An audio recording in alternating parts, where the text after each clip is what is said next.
All right, so let's go on and excuse me. So let me welcome. Let me see. Okay, now we have sound issues. Okay. So let me welcome everybody to the Graceline communityinc.org week 3 webinar. Our series is titled Strategies for Making Money Grow 091. So let's have the dua, our opening dua.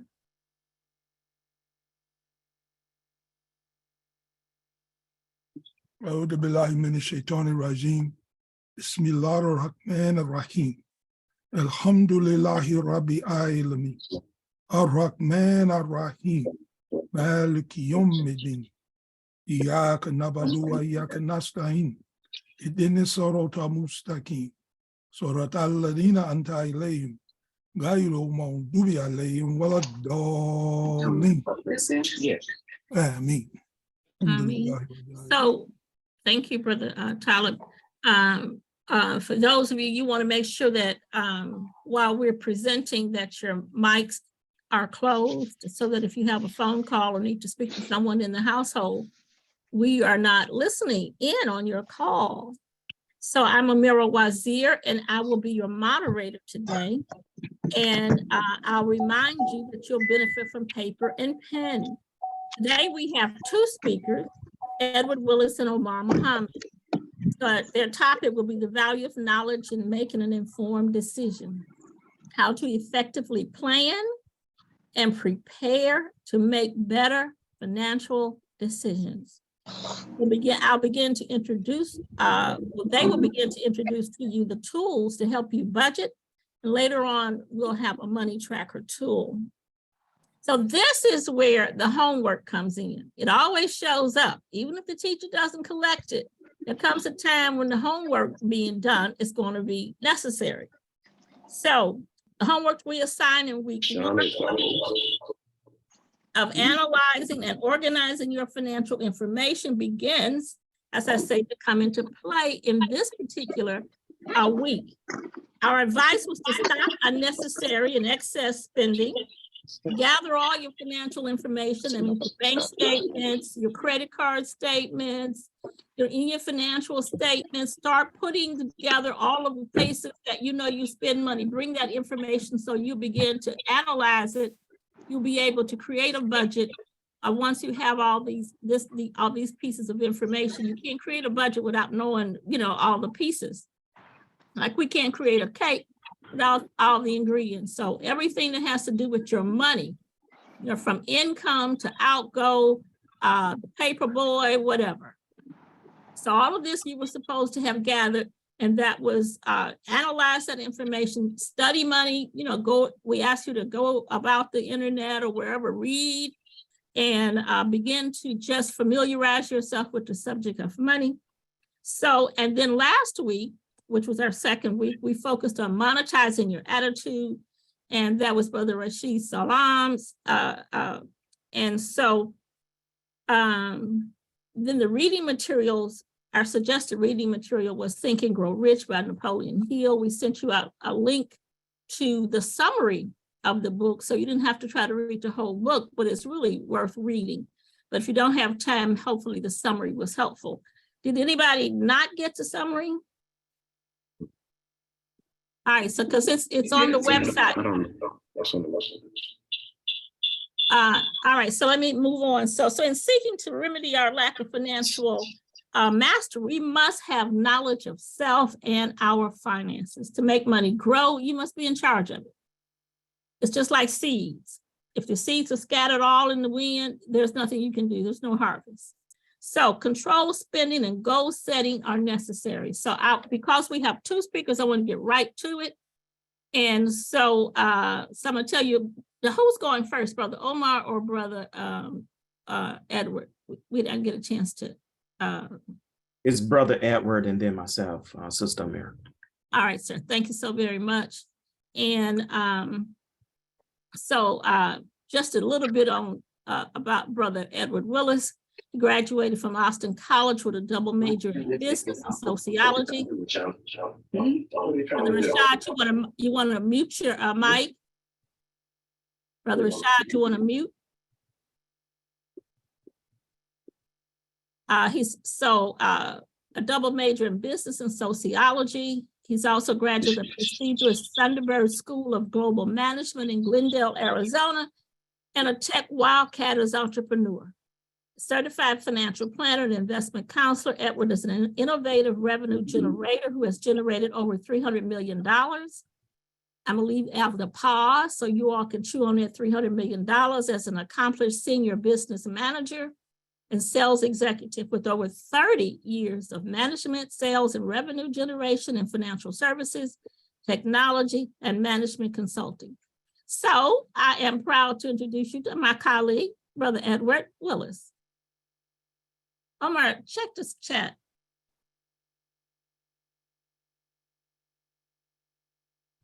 I don't see anything in the chat yet, Sister Mary. Just a second, I'm gonna put it in here. Okay. It says host disabled screen sharing, okay. Let me see if the chat is working. That's what I'm looking for. Brother Edward, are you still having technical issues? Yeah, I believe he is. He may have. Sister Amira, I would suggest that you move to Omar and let us give Edward an opportunity to come on. Yes. All right, that's good. And so Brother Omar, and I was going to put in the chat that I didn't get your information for your bio, so I'm going to have to let you tell the audience a little bit about you. That's okay. That's okay. You can do it. Sure. I'll be glad to. Omar Muhammad from the city of Charleston, North Charleston, South Carolina. I am the current executive director for the Low Country Alliance for Model Communities. And our organization works on revitalizing low wealth communities in helping those communities address historic and systemic, not only economic challenges, but environmental injustices, as well as, Brother Rashad, if you put yourself on mute, we're getting a little bit of background from you. Thank you, sir.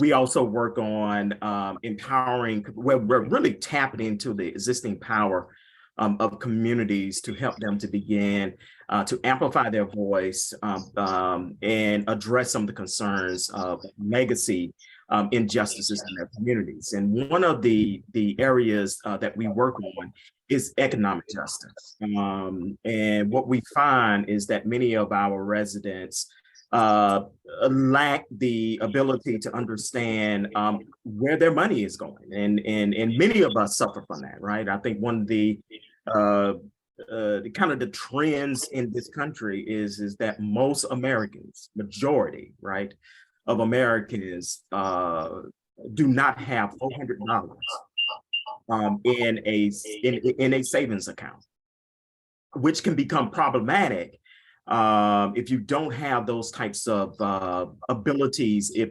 emergencies happen, the inability to be able to prepare for those types of emergencies. So the method, we're really getting some bad feedback from Brother Rashad. I don't know to mute him. I don't know who has the possibility, but if we can mute Brother Rashad, that will eliminate that background.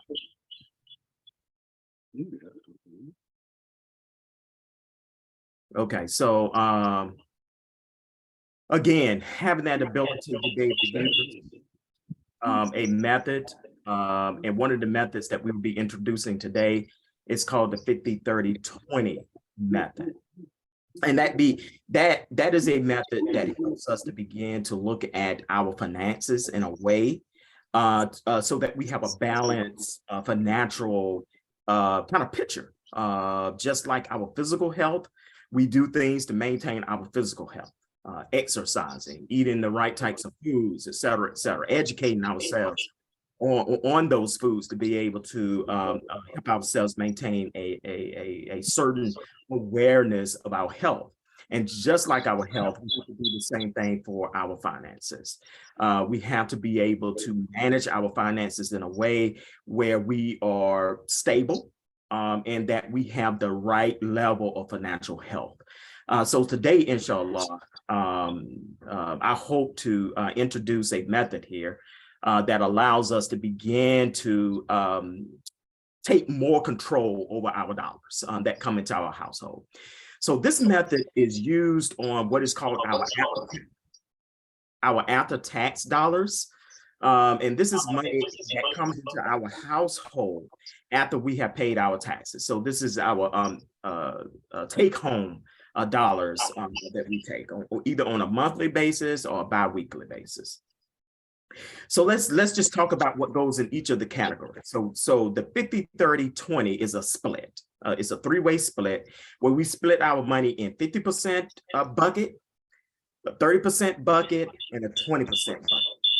And in that 50% bucket, that is what is called our needs, or these are our must-haves. So these are categories of expenses in our household that we have an obligation to pay. Our rent, mortgage, grocery, car payment, etc. Right? Those things go up under the 50%. It could be healthcare, it could be transportation, childcare, elder care. Those are things that we must have in our household for that household to function. So that goes into the 50% category. The 30% category is our wants. And I like to really kind of tell people that these wants is our fun money. So these are things that if we get haircuts on a regular basis, or we get nail, things, shopping, traveling, entertainment, restaurants, right? This is the category that we want to put those monies in. So 30% of our income goes into that category. And then 20%, right, allows us to begin to look at savings, debt, and investment. And I would recommend in that order, right? Because if you don't have savings, it makes no sense for me that you are investing, right, in stock market or into CDs or some other vehicle of investment if you don't have a So I'm going to talk a little bit more about this. Is it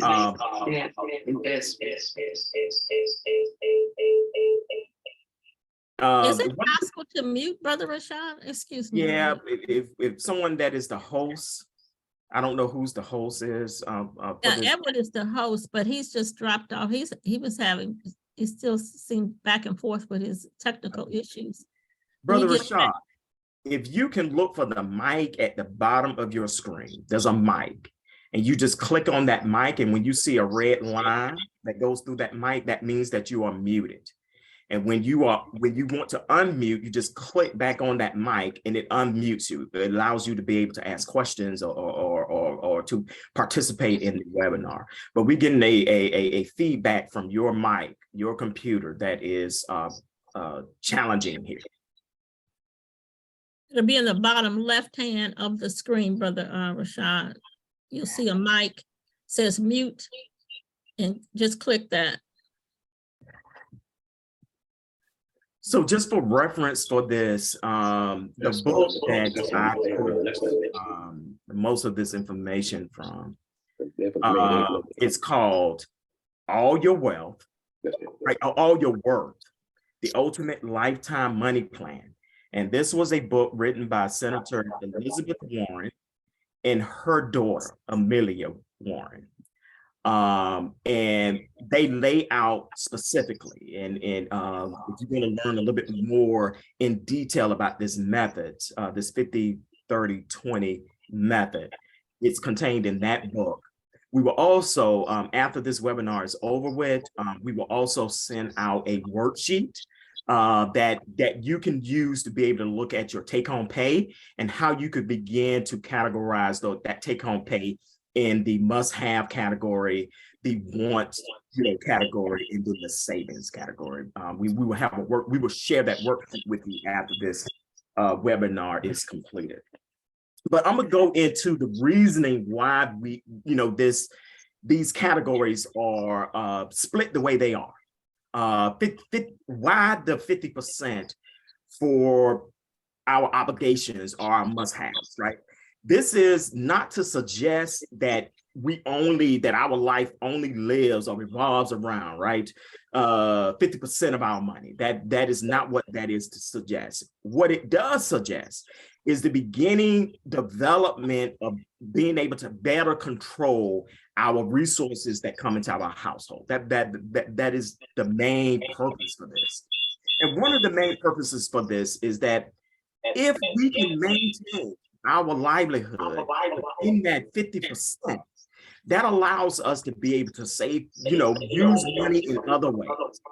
It allows us to be able to, if an emergency happens, right? For example, if we lose income in our household, if we lose our job, that we're able to live on 50%, right? It helps us to manage our lifestyle and manage our money in a more sustainable way by putting our monies into these categories. So having this 50% category helps us to be able to manage that lifestyle that we have in the categories of the must-haves. And I can tell you, by working in this field, that and the federal government has this definition. If a household is spending more than 30% of their income on household obligations, your rent, your mortgage, insurance, etc., that means that house that you have is unattainable, that is unaffordable to you. So the definition of affordability by the federal government is the spending of more than 30% of your income on your household. That means that your lifestyle is unattainable, is unaffordable. And any emergency that comes along, it has the potential of really throwing everything out of whack. So this again is justification on why it's important for us to have our must-haves, our obligations to be within that 50% threshold. It's just another reasoning why that is important. It helps us, right? This being able to control our money helps us to prevent us from living paycheck to paycheck. Brother Edward, are you have the ability? You're the host for the webinar.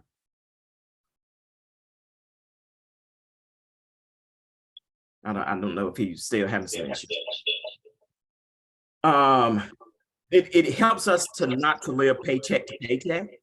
And we have the ability to pay for all of our household essentials on time. It helps us to have money, right, that is left over for the rest of our lives, right, to have fun, to plan for the future. It also allows us the ability to establish an emergency fund. So outside of saving, right, which should be monies that's in saving account for 1 month, 3 month challenges that we may face. But an emergency fund, if we establish that, we should have money in there for 6 months to a year worth of our household expenses should be in that emergency fund. So that this by following this method, it helps us to be able to establish these types of not only their savings account, but also an emergency fund that helps us to deal with when life happens, because life will happen. We may fall into an illness that prevents us from having an income, right? We have loss of income in our household. We may have a home or car repair that we may have to overcome, right? So this emergency fund helps us to be able to establish those types of spending habits, right? And it also provides us the ability to have greater choices for our money. It allows us to have flexibility in our life. So that's the why for the 50%. What is the why around the 30%, right? Or the why around this fun money category? So we all, right? We all need to enjoy our life because we work very hard for the resources, for the money that we're able to earn. and we need to enjoy what it is that we're able to manage or to able to earn. So this fund money could be money that we use for vacations, for personal care like haircuts, nails, getting our hair done, those types of things. A hobby, right? This wants money can be in that category. It also, this is the category that is very flexible and it's open. So each individual and each family can have a wide variety here on what is considered fund money for that individual or that family. Here, I like to, in our household, I like to think about cable TV, movies, restaurants, gaming systems, spa day, all of this being under that fund money category. And then why the 20%, right? Going into the savings. And this is to me, this is the most important part, right? Because this allows us to save. It allows us to do it in a way where we can find where there is opportunities to save, right? We have already put 50% of our income to take care of our obligation. So we don't have to worry about where we're going to get the money to pay for our rent and mortgage. That's already been identified, right? And allocated. We have our category now for our fund money. So we're not pulling from our obligation money to pay for restaurants or pay for vacation. We're not pulling from our savings to pay for vacation or to pay for eating out on movie time, right? We have already allocated that.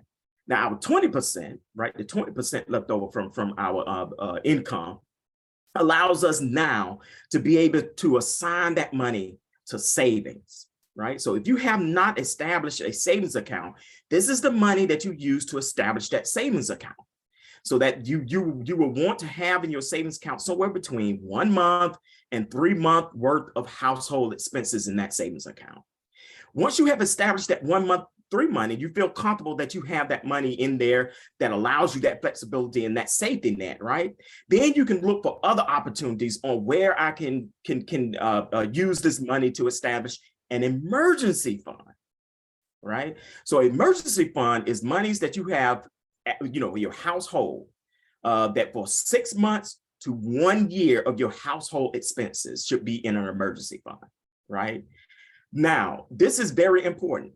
We as individuals, we as a family need to have discussions of what constitutes an emergency for an individual or for a family, right? And outside of what you have defined what is emergency, you should never touch that emergency fund. You should never touch that emergency fund for a car repair if you have the enough money in your savings to repair your vehicle. You should not touch that. For my family, for example, we define emergency as a severe loss of income, right? Where there's an extended period of loss of income, where we can still pay for our household expenses without digging into our 401k, without digging into our retirement accounts, digging into other retirement reserves that we have, right? We have that savings, right? These are safety nets. You have your savings, right? Anywhere between $1,000, $3,000 in your savings. And then you have an emergency fund, right? And you should define when you should tap into that emergency fund. I'm going to close with an example because I want to make room and space for Edward to be able to make his presentation on investment. But after we have established a savings account and after we have established an emergency account, then we can look at paying down debt, because this 20% then can be used to pay down debt. It can be used to invest. So once we have paid down debt, then we move into the category of investing. First, before we can even pay down debt, right? Pay it down significantly, right? We still have monthly payments that we may have to pay. But we can't do that if we're not investing in ourselves. So we have to establish a savings account. We have to establish an emergency fund. Then we can begin to seriously look at reducing our debt burdens or reducing our debt obligations. And then once we have achieved savings, emergency fund, reduction in our debt, then we can start looking at how we can use the 20% to do significant investment into whatever investment means to you. It may be stock market, it may be retirement, a Roth IRA, maybe other types of vehicles, CDs, I bonds, other investment tools that are out there to have your money work for you. So I'm gonna close with an example, right? And this is not for ease of this discussion and ease of money, to make the calculations quick. I'm going to just use an example of a household that has a $2,000 per month, and this is take home. This is after all of your tax obligations have been paid. This is your take home monies from your paycheck. So a $2,000 month paycheck. That's $1,000 biweekly if you are receiving biweekly income. So the 50% is every paycheck, $500 is put into an account that is reserved for paying all of your obligations, right? Your mortgage, rent, groceries, everything in your household that you must do, that you must have, is that 50% is set aside for that, right? That is an account where all of those obligations come out of. A 30%, so $300 go into a separate account, right? This is how I do it, so that your money is not commingled and you get confused on what is what. 30% is set aside in a separate account, that this is the money that you use to go to eat out, restaurant, buy clothes, et cetera, et cetera, et cetera. Go on a vacation, right? So when you're going on that vacation, you're not tapping into your money for your rent. You're not tapping into your money for your mortgage, right? This is a separate account that is outlined for that fund money. And then a third account that is set up for your 20%, right? This is for your savings and your emergency fund, your debt reduction and investment. And I would suggest that you have different accounts that you allocate these monies into. It helps you to be able to better manage those dollars. And annually, right, in this example of $1,000 biweekly, if we do this annually, that 50% category is $12,000. Now, this is an example. I understand, right? This is just an example. Everybody else, you have to go through the worksheet that we're going to send out to you that actually helps you to look at, help you to identify those 50%, 30%, 20% that is specific to your income. But this is just an example. At the end of the year, your 30% category will be $3,600. Those are monies that you can use for your haircut, nails, spa day, movies, restaurants, right? And your 20%, right? That's your savings and potentially your emergency fund, debt reduction, investments. At the end of the year, you will have $2,400 that you have invested in yourself, right? So imagine after 10 years of doing that, or 20 years after doing that, or 30 years, how much money we will have to be able to, for the future, to invest.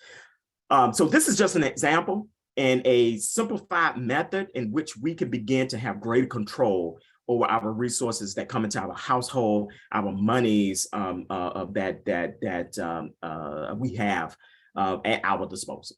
So Sister Mira, I'm going to stop there and allow Brother Edwards to be able to make his presentation on investment. Thank you. Well, thank you very much. And I know you all have plenty of questions, and please write them down, because I have questions as I listen to Brother Omar. I was like, so, what if my rent is 60%? So, so you're going to have questions. So please write them down so that when we get to the Q&A, you'll have them ready and you won't go like, wait a minute, I wanted to ask something, but I don't remember what it is. So Brother Edward, is your mic working? And I'd like the opportunity to introduce Brother Edward at this time. So let's see. Assalamu alaikum. I hope my mic is working, and I apologize. The technical difficulties this morning were mine, and that's why we delayed. I have no idea what happened, but I think we're back on track now. At least it sounds good. Alhamdulillah. Well, this is the first in the last 2 years that I've been, going to meetings with you. This is the first technical difficulty we've had of this nature. So it is not something common. So you do a wonderful job on a weekly basis. So let me just tell the audience a little bit about you. You graduated from Austin College with a double major in business and sociology. You're also a graduate of the prestigious Thunderbird School of Global Management in Glendale, Arizona, and a tech wildcatters entrepreneur, certified financial planner and investment counselor. Edward is an innovative revenue generator who has generated over 300 million as an accomplished senior business manager and sales executive with over 30 years of management, sales and revenue generation and financial services, technology, and management consulting. I had already read this earlier, but I had a slip of mine, so you all heard it twice. So you always have to bear witness against self, even, So, but anyway, Edward. I am here. My voice is a little scratchy, and I apologize in advance for that. And I'm not going to trust my camera because every time I turn my camera on, it seems to knock me offline this morning. Okay. So bear with me in the essence of time, because I know you guys are going to have a lot of questions based on Omar's presentation. I'm going to get into mine. I probably will not get through 100% of what I had planned because I want time for the question and answer session and our roundtable. I'll start like this. The South Sea bubble of 1720 was probably the world's first financial crash, the world's first Ponzi scheme, so to speak. It was all about speculation and herd behavior. It was so ingrained, it swept the world so much that what we would call very intelligent people, like Sir Isaac Newton, lost the equivalent of $50 million in that mania in 1 year. Almost wiped him out totally. The question comes up in the why. And we jump to today. We live in an age of information when more and more data is available to us free and with little effort. We can view our bank statements online, receive mobile notifications of every transaction we do. We have digital tools that automatically consolidate our income, our spending, our debt, our savings from all different accounts, group them by category, give us weekly snapshots, monthly snapshots. They help us set up budgets, track our progress toward them. I mean, Omar just got through talking about the 50-30-20. There are tools out there that basically guide you to the 50-30-20 if that's the model that you want, right? I mean, that's an intelligent model to follow. So people with very little difficulty, if you just want to learn the basics of personal financial management, all that's out there for free. You don't have to pay a dime for it. And you can access it anytime you want to. It doesn't have to be on anybody's schedule to show up at a classroom at a particular time or go talk to a certified financial planner at a particular time. You can access it whenever you want to. So the question comes up, why do we make bad or uninformed financial decisions?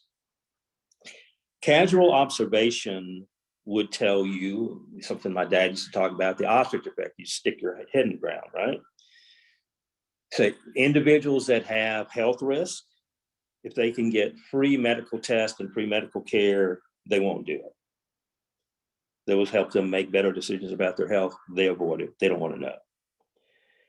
Sometimes if people know the content of the information, they choose to avoid it. This may seem counterintuitive, but if you know your bank account is depleted or very low, you choose not to log into your bank's website and look at your balance. Why?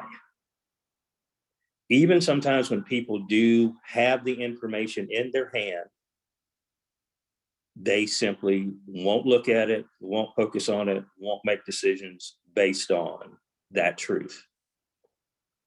Psychologists have long known that attention, our personal attention is a limited resource, selectively employed to facilitate information processing.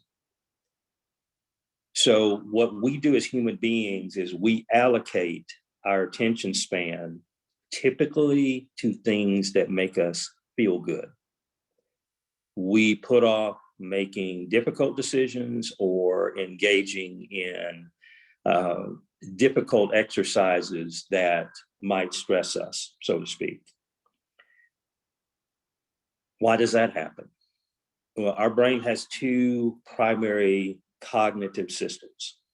The first one, let's just call it autopilot, where decisions are made on or below the level of consciousness. When this system is dominant, we tend to make mental shortcuts. We make choices based on availability. First thing I see, representativeness, my friend told me this was good, or other mental shortcuts that in turn lead us to gravitate toward things that are fast and effortless. That particular cognitive system is based on emotional responses, quick conclusions. Our second cognitive system, on the contrary, is a deliberative mode, where we look for facts, logic, consistency. We do a lot more investigation, a lot more running cost-benefit analysis, making choices based on reason. You would tend to think that, as adults, that is what we would do. I'm going to tell you that is not what happens. In addition to those dual cognitive systems, there's a fundamental element of influence that can distort decisions in many different ways. And that is fantasy. And you don't have to write any of this down. You're going to get every bit of this in what we put on the website. And that's fantasy with a P, Phantasy. It's different than the traditional fantasy. Traditional fantasy is very conscious. You see a car, you fantasize about yourself driving it. You see it, you drive by a house, you say how much you would love to see it. You can almost fantasize about decorating that house and everything like that. But fantasy with a PH refers to our unconscious dreams. Sometimes we develop our own fantasy without realizing it ourselves. Sometimes others develop fantasies for us.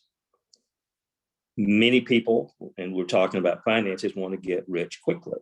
So they believe in the existence of financial instruments or tools or pathways with little or no risk that will give them high returns. We've seen that recently with cryptocurrency. This belief exists not only in individual investors, but believe it or not, in people who are seasoned financial pros. People on Wall Street and everywhere else, they also have these fanciful dreams. They start to believe in that dream. You basically sell yourself on that dream, and you develop narratives. You can hear it in conversations with people when they believe in something so strongly that they develop narratives around it, stories around it. Whether those stories ever existed or not, they create these fanciful stories around it, and they can almost tell you how they feel in those stories. They can taste it. It's the wind blowing across their face. It's so believable. What typically happens in these situations when these people get together is they create a kind of herd behavior. They don't necessarily have a unique structure, but it increases the herd behavior when you get people that are agreeing with you. It actually increases the depth of the fantasy, so that everybody starts moving in the same direction. Each one of them is basically selling the other one on the next step of the dream, and they do that in turn. They're supporting each other in that. And what it leads to in all walks of life, but especially when you're talking about money, is it leads to overinvestment, overstepping risk, totally avoiding facts on the ground, avoiding the incidents that are happening to you. Losses become, oh, that's temporary. That was part of the plan. We knew that was going to happen, but everything will turn out okay. You basically start lying to yourself in those situations. So the question is, how do you, because this is part of human life. This is not anything new, these fanciful ideas. They've existed probably since man was first able to form thought and make sentences and express himself one to another. They've always been with us. How do you defeat that? How do you get around it so that if you have a 50-30-20 plan for you and your family, that you don't allow these fanciful things to come and overcome that and replace it? What are some things that you can do? There's a program that is taught in a lot of financial literacy classes that I like. It's called SMART. And SMART stands for specific, measurable, attainable, relevant, and time bound. Just kind of rules of thumb. So let's talk about SMART a little bit. You start by making better decisions by focusing on what's important to you. I didn't get to hear all of Omar's presentation, but I imagine this was part of it. Is that you set out your goals as an individual, or you set out your goals as a family of what are the most important things to you. And what you want to move away from is getting stuck on small details. Even when I'm not thirsty, sometimes I find myself, when I'm in like a store or something, looking at all the different juices and different things like that. And maybe I don't even need anything, but I'm looking at them because I'm walking down that aisle. And maybe I'll pick one up. But I came into the store for something else totally, right? So I had specific goals set out, and one of them was not buying a grapefruit juice. It was something else.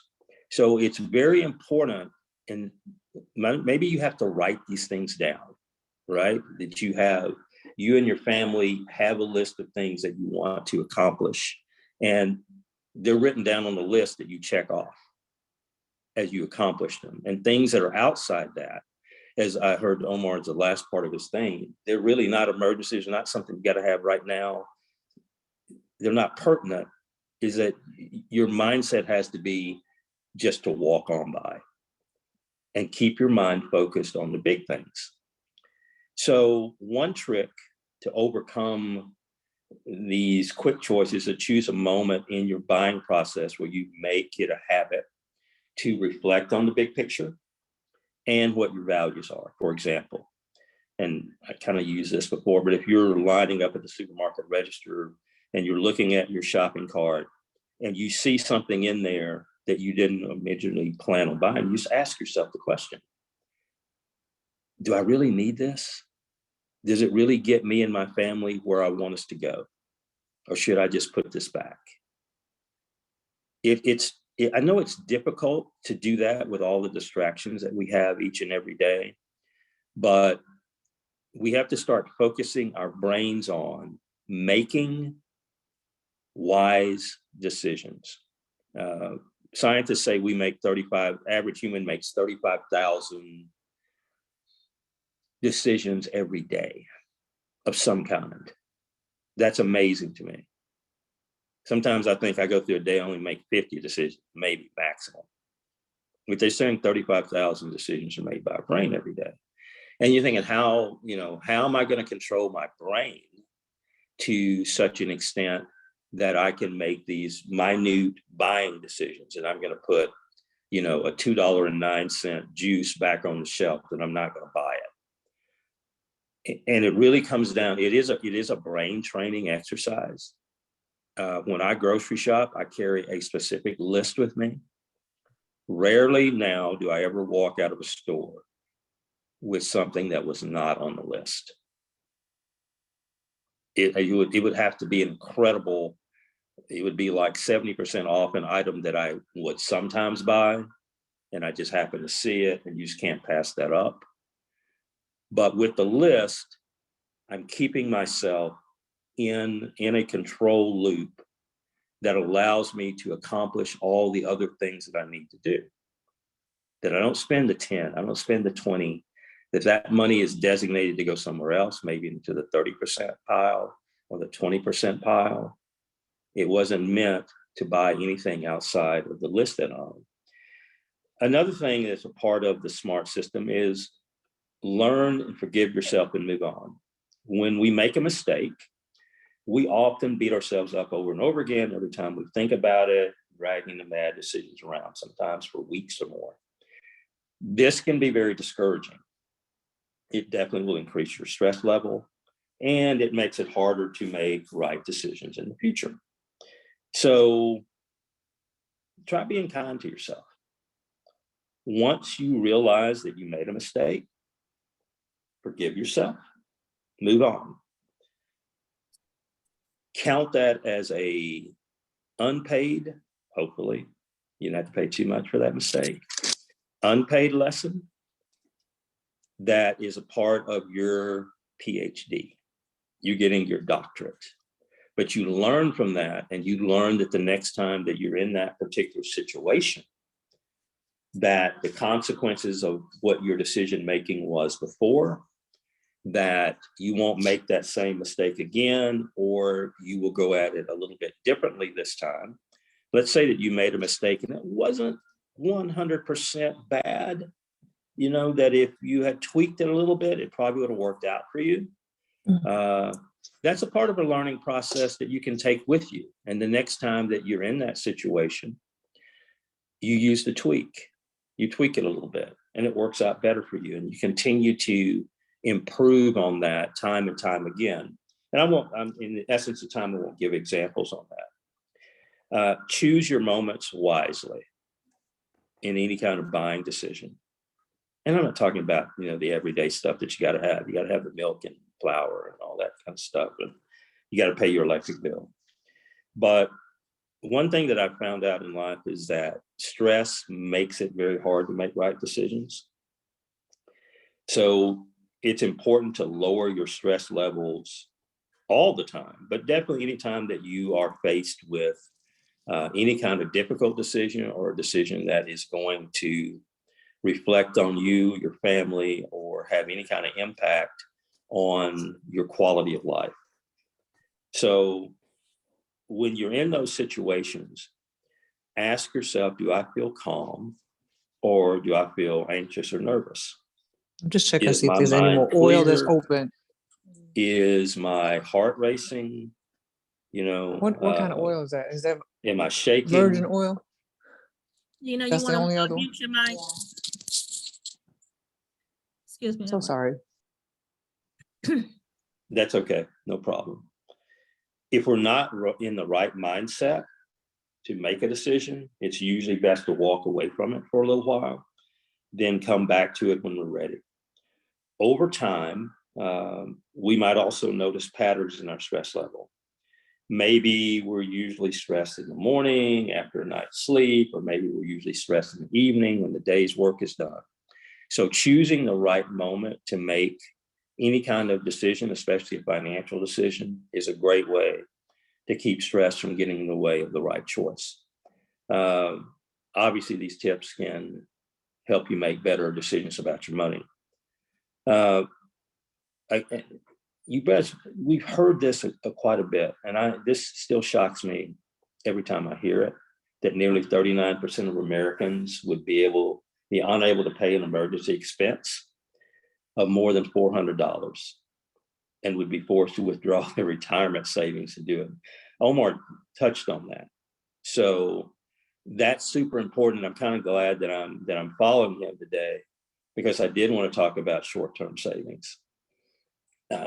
Obviously, they're highly recommended by any kind of financial advisor. What it does for you psychologically, obviously, is it gives you that boost in your feeling of financial safety. And the better that you feel about your financial situation, the easier it is for you to make good financial decisions, right? That's not lost on anybody, right? But it's such a big deal that even things that you look favorably upon, you'll say no to, or maybe even yes to. But you'll base that all on the planning that you've done up to that moment, because you have developed a goal, a pathway for yourself and your family, that even a great deal that's offered to you, that you're able to reflect on it and sometimes say no, because it doesn't actually fit the goals that you've set for yourself. You know, and if you're a wife and you take this to your husband, or your husband, you take this to your wife, if you're both in that comfortable, we're safe, things are working in our way mindset, then it's easier for you to evaluate that, not on, oh, this would be a great investment, this would make us a lot of money, or could make us a lot of money, but is that really in our plans? Is that really going to fit in where we plan to be in 5 years, in 10 years? You know, maybe it's great for somebody, but maybe it's not great for us, or maybe that fits perfectly. Maybe this is getting us there faster. You know, this has been put in front of us because we've done such a good job and we can take advantage of it now. But if your mindset is in that safe haven, that you are financially secure, you're going to typically make a better decision, even about that particular situation. So short-term savings is extremely important. And I'm going to jump ahead a little bit to something that I talked about last week. This, man, I could talk about the psychology of things forever and ever, and how important that is. But there are some things there's some tools, let us say, that I think every one of us should use. And one of them is that you should automate everything that you possibly can when it comes to your finances. And that's automate your savings, the pay yourself first mentality. It is automate as much of your traditional bill paying as you possibly can, that you schedule it, and that those payments are made automatically, and you're notified of when those particular payments are made, that you automate your savings, obviously, even outside of the pay yourself first. The small investment accounts that I advise people to set up, whether that's the I-bonds or an exchange traded fund or a mutual fund or a real estate investment, where you can put small amounts of money away in investments that are paying you 5% or higher, that those things should be done on an automated basis. The other thing that I wanted to get to was sleep, and how important sleep is to an individual. Sleep is the number one tool for stress relief, trauma release. Sleep is the number one immune booster. It is the best hormone augmentation. And as far as emotional stabilization, sleep is untouched. So when you're having to, or faced with making difficult decisions, especially financial decisions, you have to make sure that you are getting an adequate amount of rest. And the deeper the sleep that you can get into, the absolute better decisions that you're going to make, the healthier you're going to be, the less impacted you're going to be by health issues. And I have found it in the last 30 years of my life, since I started studying it, to be the number one tool that I have for any success that I have outside of Al-Islam. It's an amazing tool. And I'm going to, on the website, I'm going to put some tools there for you to use to be able to enhance the amount of rest that you get and the quality of rest that you get. Because we can talk about having money and chasing money and trying to find ways to make money, but you will never achieve as much as you possibly could unless you're getting enough rest. And I think I'm going to stop there so that we have some time for question and answer and roundtable. Thank you all for putting up with me this morning. Alhamdulillah. Thank you very much, Brother Edward. You know, I want to address something that's in my own mind. I don't know if it's in other people's mind, because we advertise this series, this webinar series, as strategies for making your money grow. So you may have come to this particular webinar signed up with thinking that we were going to talk to you like they talk to you on the website. But what we know, people who become rich understand money. They understand their mindset. And this isn't everybody, because I know you all saw, you know, the Wolf of Wall Street, and, you know, a whole lot of, you know, there are people out here making money doing all kinds of underhanded things. But making money for someone with morals, et cetera, knowing yourself is very, very, very important. As Edward just talked about, the unconscious mind, it makes a decision that, you know, we go, well, I don't know why I did that. I should have done this. You know, I don't know why I took my rent money and bought that purse. I don't know why I took, you know, the car note and bought, you know, that gaming. I just feel better with it, you know. So I just want you to understand, if we are to manage our money, if we're to make our money grow, we must be in charge of it. We can't be in charge of the money if we're not in charge of us. If we're doing things and we don't understand why we're doing the things we do, we get our paycheck and take that cash and put it in our pocket. And then we look up in a few days, we're broke. We don't know where that money went. So that has to stop. And it has to stop first with the way I think about my money. You know, so that's why we're spending, you know, this time talking to you about you and how you think about your money. We started, like I said, monetizing your attitude. Brother Rashid gave us an excellent presentation. And so this week, you know, between Omar and Brother Edward, they're beginning to give us the tools and some understanding about how we think about money. So, you know, we're not talking numbers at this point in time. We're going to get deeper into the subject of money. But if first we have to start the reality, if we are going to remedy, that's what remedial means, remedy. If we're going to remedy the situation of us not having access to financial skills and money management skills, we have to remedy that first with the way we think, because how we got here was planned. Our enemy planned this.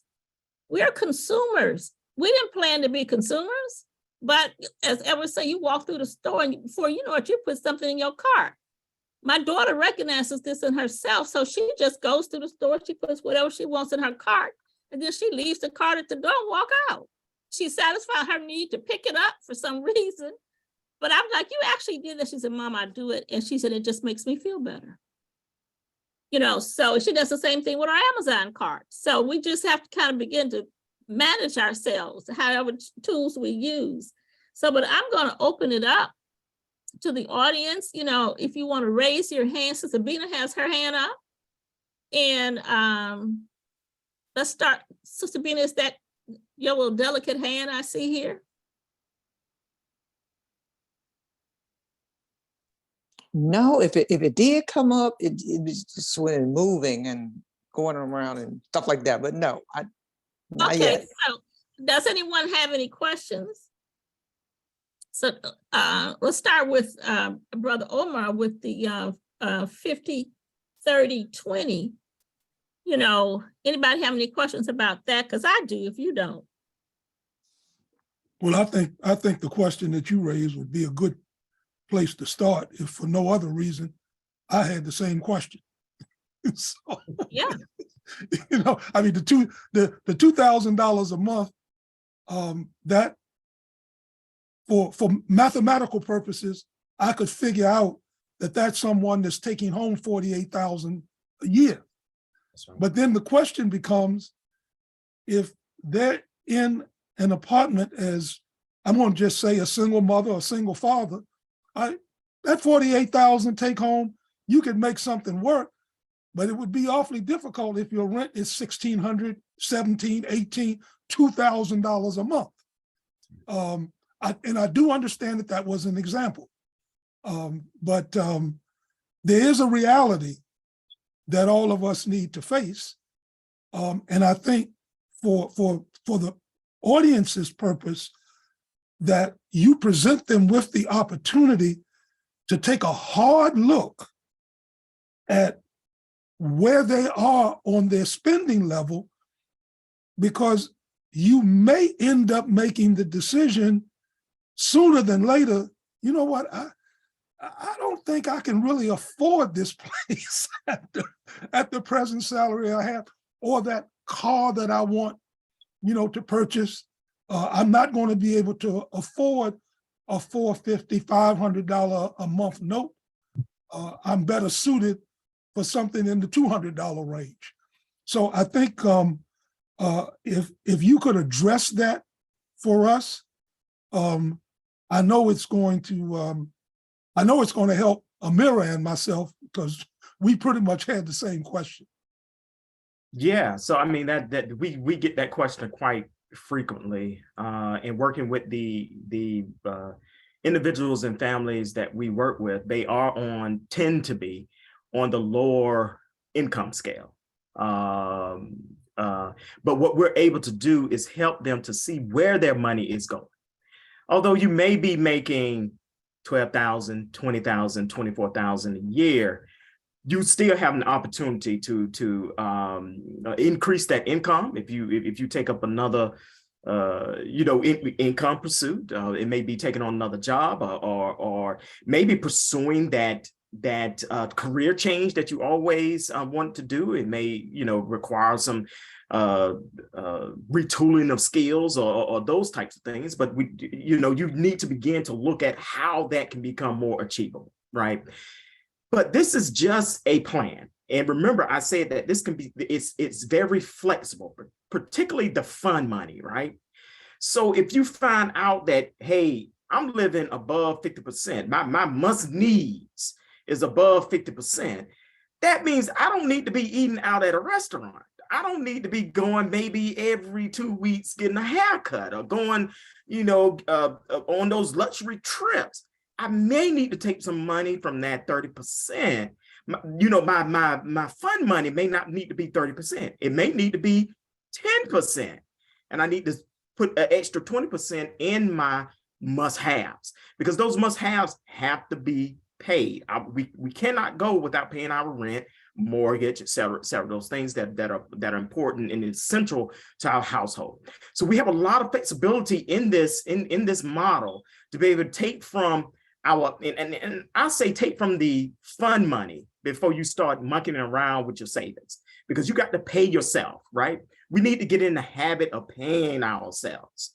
And savings is that paying ourselves. And I think Eric did a really good job with outlining smart goals and smart objectives around planning money. But this method begins to help us to understand where our money is going. I can't tell you how many people we work with, and they are clueless on where their money is going. It just goes out, and they don't know where it's going. When you sit down and you actually put it in these categories, oh, wow, I didn't realize I was eating out that much, right? We have people eat out. I mean, they're paying $6,000, $7,000 annually eating out at a restaurant, because each time you eat out for your family, it may be a family of 4, you're paying $40 to $60 every time you eat out, and people are eating out 4 days a week, maybe more. So that adds up.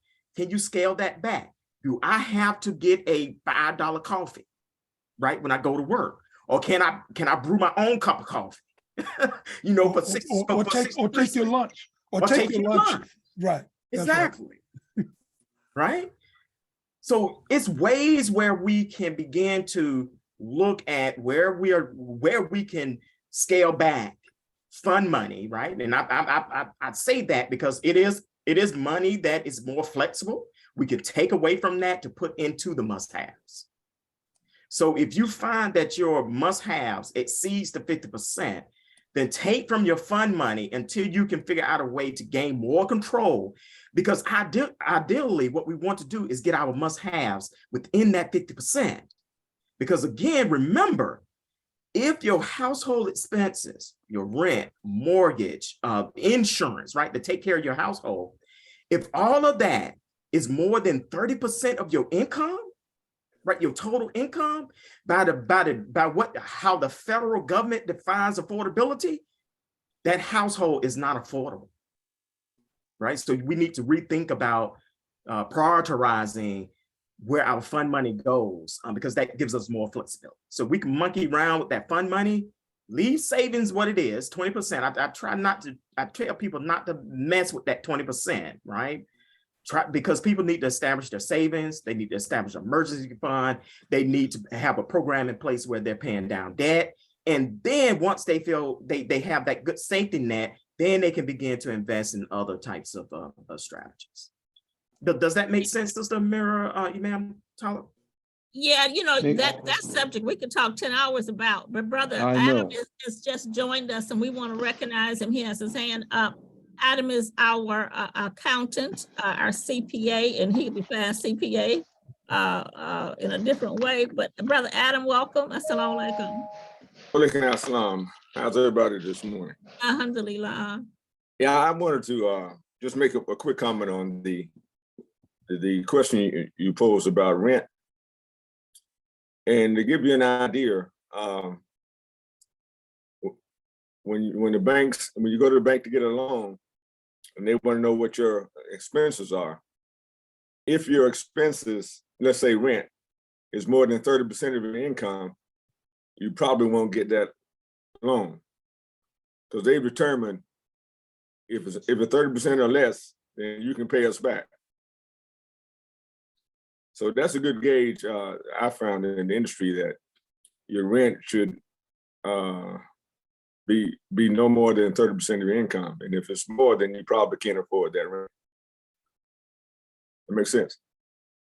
Yeah, Yeah. that's about what I've heard as well, that your living expenses shouldn't be more than 30%. But the reality of the situation is that after the pandemic and landlords not getting their money for 2 years, they came back with a vengeance, and rent is astronomical.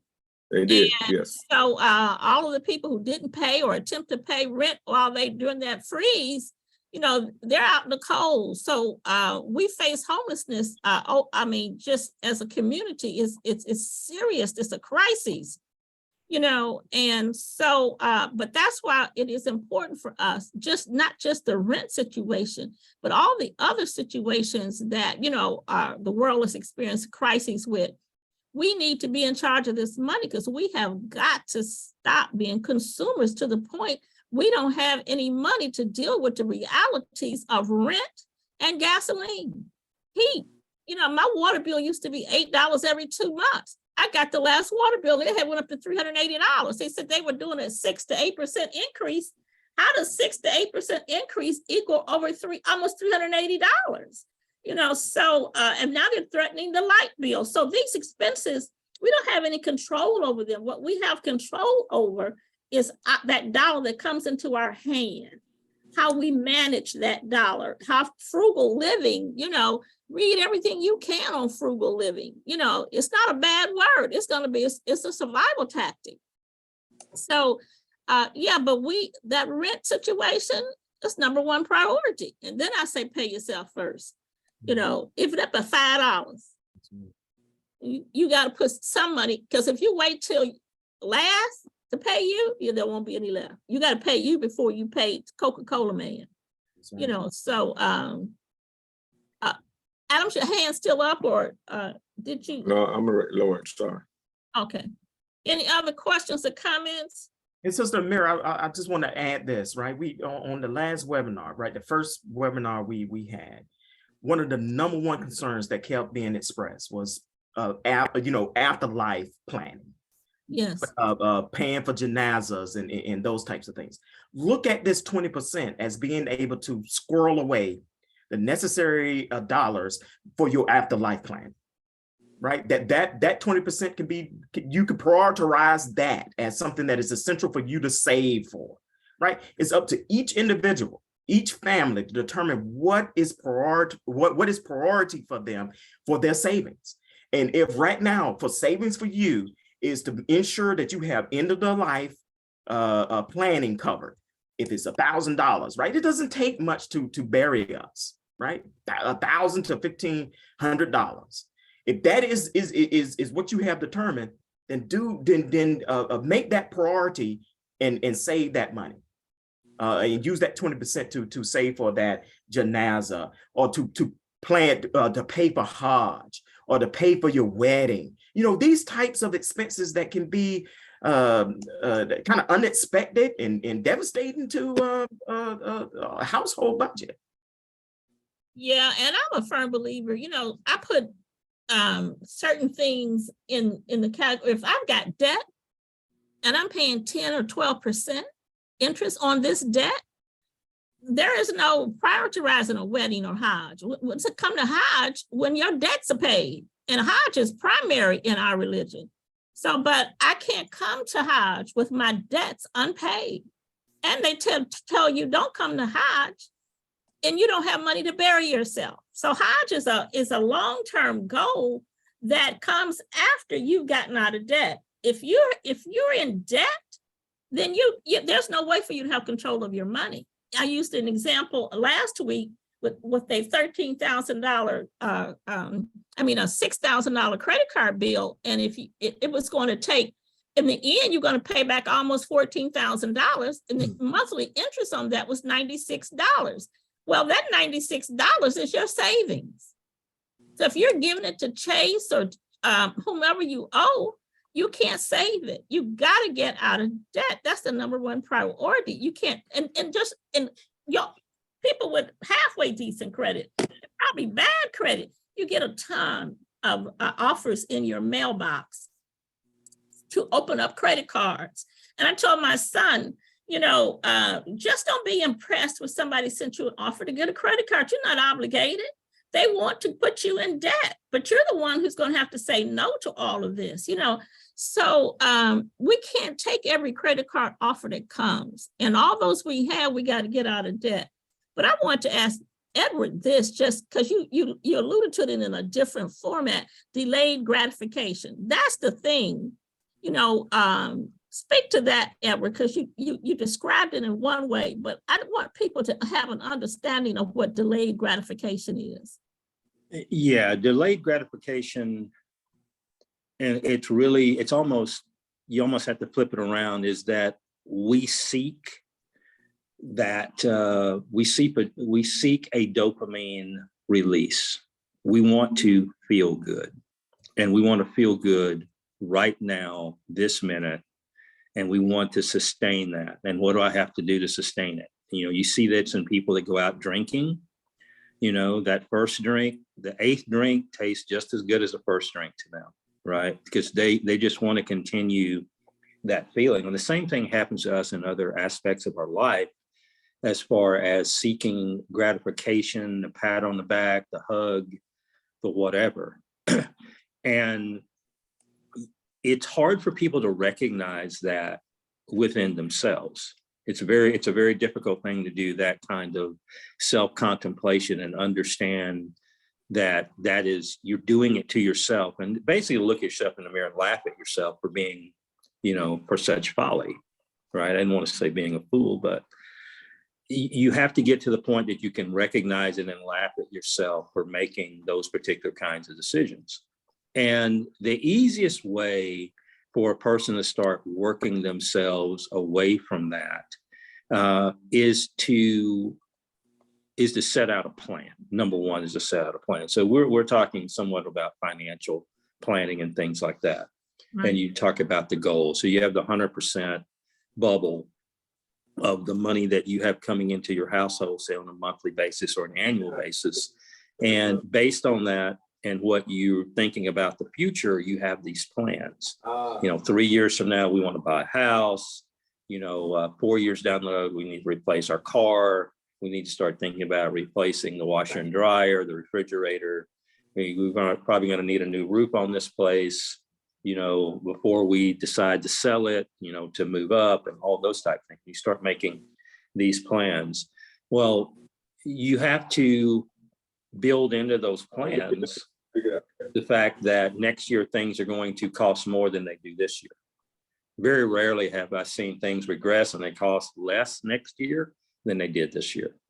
So everything that you're thinking about as far as your future planning has to have a bigger dollar sign on it. And you can use there really are formulas that you can use, you can plug in for your entire budget, where you can look at a 4, 5, 7% increase every year in what your costs are going to be. Because that's pretty much what's happening to us. So you start rewarding yourself and you start getting gratification from taking the steps that are necessary to get you toward that longer term goal. You make yourself happy when you saved $70 on this month's electric bill, and you can take that electric bill, that money, that $70, and you can put it into, your money market savings account, or you can put it, into your Apple stock or wherever you want to place that money. Is you start getting gratification from that. You start getting gratification from, I wish they used to do this. They used to do this and don't do it anymore. If you paid your electric bill by a certain date, it was 5% less than the whole bill. If you paid it on the due date, you paid the full amount. But if you paid it before that, you saved 5%. You're happy when you save the 5%, right? When you didn't have to pay that entire electric bill. So these types of things, that you start rewarding yourself for making the positive steps instead of waiting to reward yourself when the big event happens, right? Is the big event is a fait accompli if you simply take the steps toward it. The big event's going to happen if you're taking the steps and you reward yourself on the steps. You are just as happy that the $50, $100, $200, whatever it was, that you were going to save toward getting that new washing machine or new dryer or new refrigerator, that you were able to do that.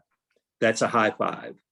That's a high five all around the house, is that you were able to do that. And you do that every time that you accomplish that particular goal. And you start to basically train your mind to reward yourself for doing positive things, not for winning the Super Bowl, but for drinking water instead of a Coke, right? For praying, making salat on time, not 30 minutes into it because I know I can and it still counts and all that stuff. You start rewarding yourself for doing the little things. And that's how you pull yourself away from self-gratifying things, just the feel-good stuff that means nothing, right? And then you when you're walking down the aisle in the supermarket, or you're out shopping for a new pair of shoes, you're not diverted from your task because you're looking for something that has more substance. I don't know if I answered your question, but there's a lot more built into it, especially when you start talking about money. And we have to start using these systems that are out there for us to use, that constantly update us and show us where we are, and show us that the best decision to make is to pay a little bit more on this 19% interest credit card as opposed to doing this other thing, and using these tools and seeing these things work for us, because it's cumbersome. It's cumbersome to have to think and manage all of these things all the time with the time that we have. That's one of the important things. We are so consumed with stuff that we have to do that we have a limited amount of time to be able to focus on these things that are hyper important to us. That's one of the reasons we get pulled in so many different directions all the time, is that we have to use the tools that are available. So when we start with the 50, 30, 20, you build that into a system, and you have all your bills and all of your financial goals in there, End of life goals, yeah, the burial and what's going to come after that, make sure all my bills are paid. And I want to build in how much it's going to cost me to go to Hajj, and and all these different things. You want to build these into your overall financial plan. Well, what if you look at that and the way you're going, you're not going to be able to do Hajj for 4 years. Whoop-de-doo. That's when you're going to do Hajj 4 years from now, because that's built in to your plan unless there's some major disruption. And you're not going to be hurt that you didn't make Hajj this year or the second year or the third year, because it's already built in. It's the 4th year that you're going, right? And, as far as your end of life plans, Omar touched on that a few minutes ago, is that if you have some idea of what your costs are going to be, and that's built into your plan, you take the necessary steps now, $20 a month, $50 a month, whatever it is, toward that, to make sure that at some point in time, that's going to be taken care of. There are tools for that. We'll get into the old insurance question and all that down the road. But in all of that, educating your children, planning for retirement, there's a goal in mind of what you're going to need to be able to do that. And you can start from right now, you start building toward that by simply plugging those numbers in, knowing what you're going to need at the end, understanding what you can put into it now. Well, let me back up. You have the 100% plan, right? It's like Amira's question about the rent and all that other stuff being 60 instead of 50. Well, your 100% plan is that it's 50. And then you have the 30 and you have the 20. It's perfect life, right? Perfect life doesn't exist all the time. So all of a sudden, your 100% plan now is 60% to that stuff. And you got 40% left instead of 50% left. Well, what are you going to do? You're still going to stick with your 20% going in savings. That means you have 20% for things that you can or cannot do. Might be fun, might not be, might be something that I need to take care of right now. But your goal is to back that 60 back to 50 or less. How do we do that? You start building into your plan how you do that. It might be paying off some of that credit card debt. It might be finally paying off your student loan, or different things like that. Those are built into the plan. It might be using, getting a job that gives you health insurance and that you don't have to pay for. So you stop paying into Obamacare $600 or $700 a month. And now you have an extra $600 or $700 a month that you can do something else with because your job gives you, free health insurance. These are all things. And, we touched on talking about increasing your income, to get back from 60 to 50. Do I need just another $200 a month, another $500 a month, another $800 a month? What will do that for me? Okay, so I need $1,000 a month to reduce it from 60 to 50%. How do I do that? Okay, well, I'm going to figure out a way to do that. It might be a part-time job 2 nights a week. It might be a work-at-home business, something I can do on the weekend. Maybe I get Adam to train me to become a part-time accountant or something, just to do books on the weekend for people that I can add another, $1,000 a month, or maybe I have some special skills that my job doesn't allow me to use, but they developed over years because I worked for my dad back in the day and I know how to do these things. And I go hire myself out to people, it could be flooring, it could be laying carpet, it could be painting a house. If you have those skills, you do those things occasionally in seasons when people want those done, and you start to accumulate that money to reduce your costs. There are different things that we can do, but it all has to start with a plan of what your true goals are, attainable goals. That's part of the smart thing. These things have to be attainable. And now I'm going to be quiet. And that was perfect. Wait a minute. That's perfect timing. It's noon. And so we always like to end on time, and we invite you all to stay afterwards so that we continue to talk. But we want to respect everybody's time. So let's close out with the dua.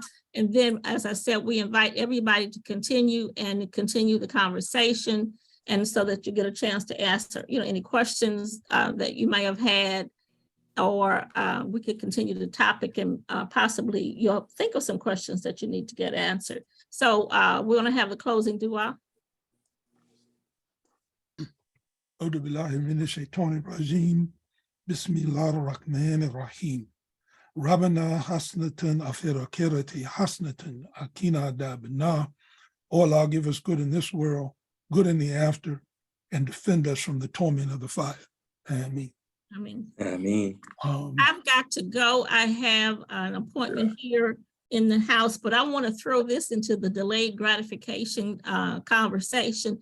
And that's about, with us sisters, we like to shop, walking into the store, and making a decision to buy something. And then I am the queen of shopping, and I may have to stand in line behind the rest of you, but I really think I'm the queen, maybe the empress. But I had to start telling myself as I walked in, you don't need that.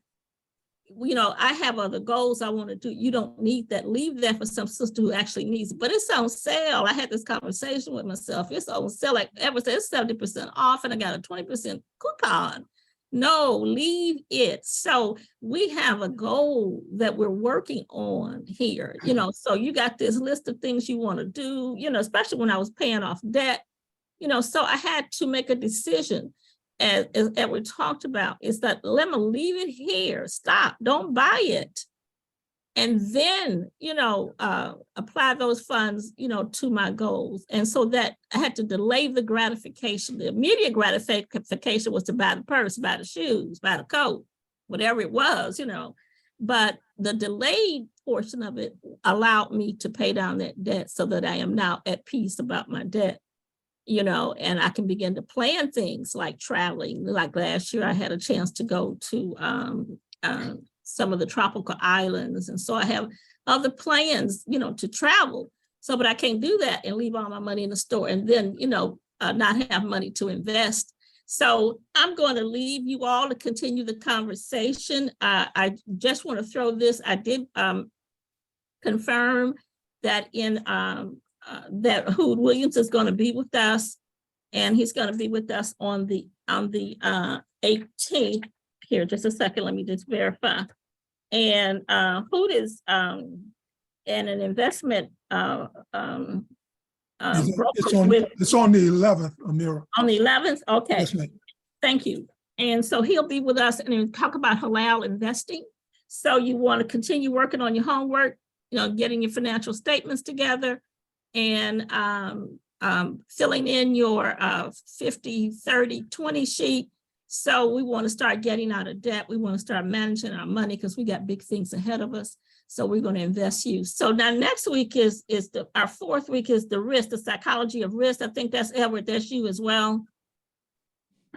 Critical. That is correct. And hopefully we won't have any technical problems. Inshallah. So critical thinking, but I want you all to continue, as I said, working on identifying your monies, and managing those so that you'll be in good hands when all this is over. You'll be working on it. So assalamu alaikum, everybody. Continue the conversation. Wa alaikum salam. Yeah, I would like to ask of our guest, how many of them actually use a budget for the month or for the year or for quarters and things like that, and how easy do they find to stick with it? What difficulties they have in sticking with it?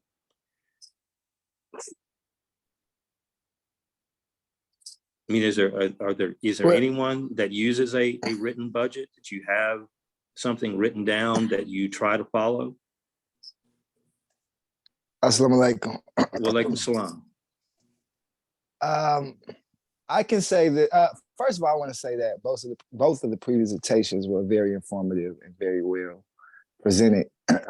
And I got a lot out of them as far as the ratio of budgeting and the psychology of finances. I thought that both of those were very important because I took it both personal.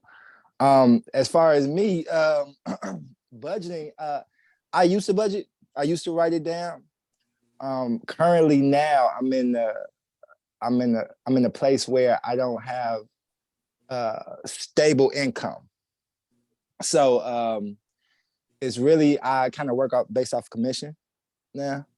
And anything else I can get my hands on for the rest of the month. So because of that, I don't like to, psychologically speaking, I don't like to look at the numbers. As long as I can make my mortgage, as long as I can, I can get my gas is good, and I have a little money in case my car breaks down, I made it through that next month. Okay. So from a psychological standpoint, the not knowing makes you feel better.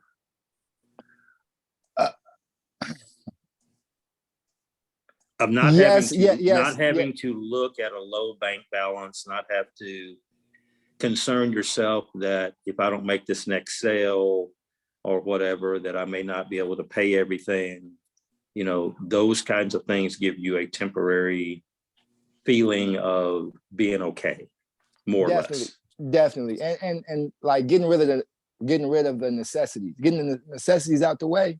Mm-hmm. And then I'm relieved. I feel like I have a little window to where I can make money for the rest of the things that I can for the rest of the month. Right. And I do have money. Money's savings that I can go into, but I try to act like I don't have savings. Okay. So you're one of those people that the first of the month you pay everything. Yes, exactly. Okay. All right. So the money that you have set aside, what is it doing for you other than giving you a warm, fuzzy feeling? Well, I do. I have so I always try to invest in like local businesses, or and every time I think about trying to get another job, I end up making another job for myself. Because for me, it's hard for me to kind of work some of the jobs that are available to me, and not think that I can make more on my own. Mm-hmm. So I'm always trying to have that money working for me for the most part. So say I would, just last year, I opened up a summer business where it's like inflatable movies. So you can rent this inflatable stand and couches and things like that for a certain price, and okay. It did okay. We have another year coming this year, but just giving you an example of how my mind works and how I work with my money. Yes, either if I can do it myself, I will. If I can put into a business, I will. Another business, I will. Even if I can put it into stocks, I don't really know about stocks much, so I'm not really involved in that. But if I could, I would do that also. So I really would like my money to diversify more, and I'm just trying to educate myself to put it in the right places and just focus, try to direct my focus a little better. Okay. So how do you measure what your money's done for you? I mean, there's obviously money going in, mm-hmm. and you're making money from doing these, today, the common term, these gig type things, right? Mm-hmm. Short-term business, whatever, side business, side hustle, I guess that's another term. How do you measure how well you're doing? Is it strictly, I put 500 out, I got 750 back, I'm $250 to the good? I mean, that actually works. I mean, that's fine when you're doing short-term stuff to measure it like that, just in dollars and cents. But are you using any kind of a measuring tool to determine, and your time itself? I mean, if you were going to hire yourself for that job, how much would you pay yourself per hour? And at the end of that particular job, would you have made enough money to pay yourself per hour? Or would you have simply gotten back what your original investment was? Oh, no. I'll try to. Oh, I definitely budget out. I try to at least. I feel accomplished when I make my money back that I invested of whatever I invested in. I feel accomplished for that from that if I can hit zero. But Okay, then you feel, so you had fun. That's fun. But have you made yes. any money?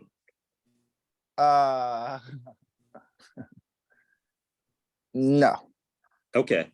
So the point, I guess the point I'm trying to get at in a long way around is if you could sit on your couch and take that same money and make 10% on it, would that be better than taking that same money, having fun with it, but making nothing on it? I would say yes.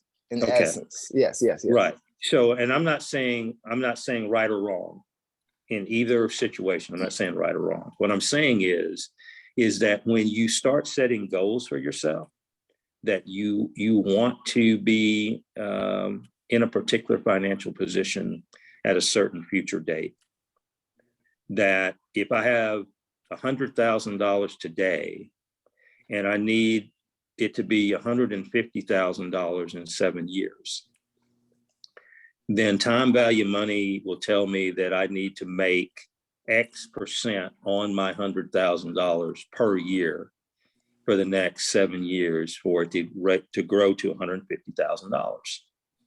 So everything that I do with that $100,000 is toward, at minimum, returning me that percentage on an annual basis. I can't do zero, because actually the way that money works in our world, if my money stays at zero of exactly what it is, with inflation, potentially taxes, things like that, I've actually lost money. So Back in the if negative. you're putting a certain amount of money out and you're getting that exact same amount of money back, you've lost money. Not only that, you've lost time because you put yourself into it.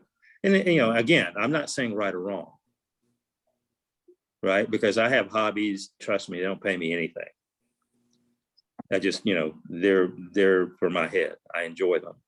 But if I'm dealing with my money and I'm putting money out, hopefully for it to grow, and definitely if I'm putting my own time into it, I don't care if it's 8 hours on a weekend, my time has a certain value to it. That if I was going to go work for somebody for that 8 hours, my pocket's going to be a lot fatter when I'm done with that 8 hours. Mm-hmm. So it all depends on the goals that you have in mind. But if your goal is to make your money grow, then grow to what? What is that as far as return on investment? And what can I do with my money to create that kind of return on investment to get me to that goal?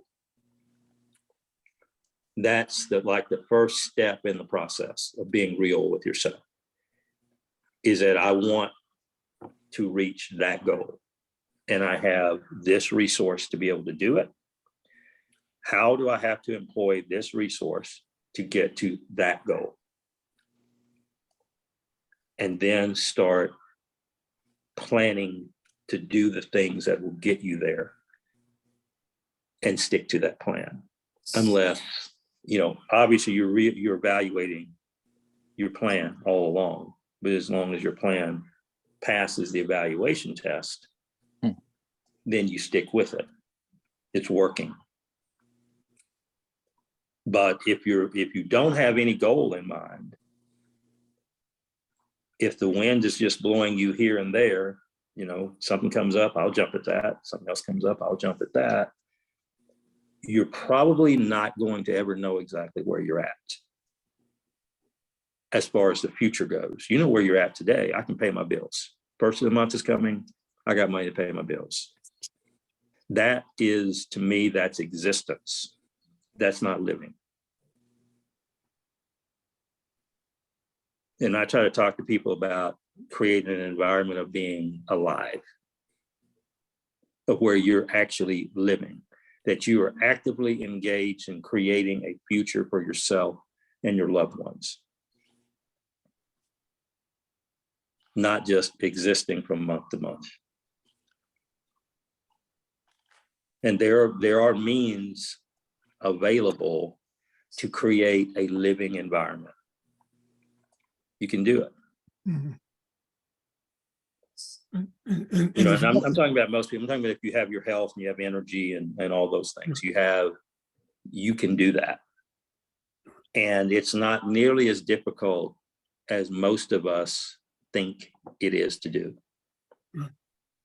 It just takes a certain mindset of knowing what it is that you want to accomplish. Mhm. You know, and those goals coincide with the values that we have, so that you would be pleased with that final result, that you've gotten that. It's in line with your values, and it is attainable. It's attainable. Mm.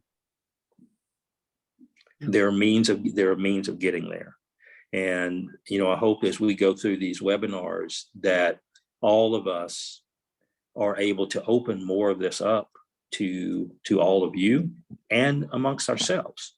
I learn something every time I'm with this group of people. The 50-30-20 thing that Omar talked about, and it makes so much sense. Mhm. You know, that it should be on the flag. It makes so much sense. Yes. I mean, really. I mean, I'm really serious about that. It Right. just makes so much sense. Right. But these are things that I'm hoping that you guys hear these things, that they're not just information you're going to jot down and share with somebody, that you're going to start implementing these things. Start playing around with it. See how if you overlap it on what you're presently doing, see how it would possibly change your current situation and what your outlook is for the future if you're able to incorporate this into the way that you live. And then if you have questions about, like, you know, brother Najib said, he doesn't know anything about like investing in stocks and things like that. But he does know about investing, because you invest in businesses. And investing in stocks, believe it or not, is simply investing in businesses. That's all it is. When you buy stock, you are basically becoming an owner of a business. Now, you're one of many owners. You don't own the whole thing outright yourself. You don't have the money to go buy Apple. But you become an owner of Apple with all the rights and privileges of ownership of Apple. You can talk to the president and tell him you don't like what he's doing as far as selling MacBooks. You have the right to do that. You're a stockholder, you're an owner. But the bigger thing is that just like with the movie set business, movie chair, the thing that you were doing, is that if that particular business does well, is that you get to participate in the profits that business made. The same as everybody else. Your ownership is just as great as any billionaire's ownership. Your reward is the same as any billionaire's reward. Because you're an owner. Just the same as if you're running your own business. Now, the steps to get there, you know, down the road, especially I think February 11th, when we're talking with the brother that was mentioned earlier from Amana Investments on Halal Investments, we'll probably get a little bit more into some of the steps of actually getting into that. You know, becoming an investor in stocks or mutual funds or exchange traded funds and things like that. But these are simple processes. They're not difficult. They're not really hard to understand at all when you look at it from the standpoint of, you know, simply owning something, because that's all you're doing is buying ownership. They're quite easy. The thing about them is that it gives you, Brother Najib, those other options that you were talking about. Because you don't ever want to stop doing your side hustle things. But it's the other options that you want to bring into your orbit. You know, that whole idea of something making money while you're asleep, while you're on vacation, or while you're on your other job. This other thing over here is making money for you. Right. And just like you forget about the money that you have in savings, you forget about that too, and just let it keep on making money for you and continue growing.